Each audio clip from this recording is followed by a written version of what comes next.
Hi viewers, మనం వచ్చేసి 1వ తరగతి చిలుక అనేటువంటిది Karnataka government Telugu medium first lesson చూస్తూ ఉన్నాము. ఇక్కడ వచ్చేసి క్రింది ప్రశ్నలకు జవాబులు అనేటువంటిది చెప్పండి. చిలుక ముక్కు ఏ రంగులో ఉంది? చిలుక ముక్కు ఎరుపు రంగులో ఉంది. ఎవరు కట్టినటువంటి చీర రంగు పచ్చగా ఉంది? చిలుక కట్టినటువంటి చీర రంగు పచ్చగా ఉంది.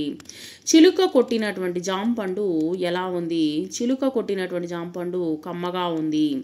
గజ్జెలు ఎలా శబ్దం చేస్తున్నాయి? గజ్జెలు గల్లు గల్లున శబ్దం చేస్తున్నాయి. ఎవరి పలుకులు తీయగా ఉన్నాయి? చిలుక పలుకులు తీయగా ఉన్నాయి. సూచించినట్లు చెప్పండి. ఇక్కడ వచ్చేసి ఇక్కడ జోడీలుగా ఇవ్వడం జరిగింది. ఇక్కడ వచ్చేసి నేను అక్క అన్న అని రాశాను, కానీ ఏంటంటే అక్కడ జోడీ అనేటువంటిది అమ్మ నాన్న అనేటువంటిది ఇవ్వడం జరిగింది కాబట్టి దాని ప్రకారంగా అయితే అక్క బావ, అన్న వదిన, అత్త మామయ్య, పిన్ని బాబాయి అని రాసుకోండి.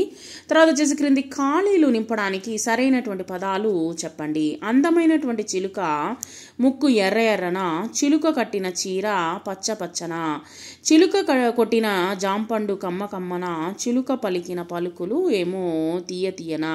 అక్కడ మీకు టెక్స్ట్ బుక్లో వచ్చేసి కొన్ని పక్షులు ఇవ్వడం జరిగింది. ఆ పక్షుల యొక్క పేర్లు రాస్తున్నాను. పక్షుల బొమ్మలను చూసి కనిపెట్టండి. నెమలి, కోడి, పావురం, బాతు.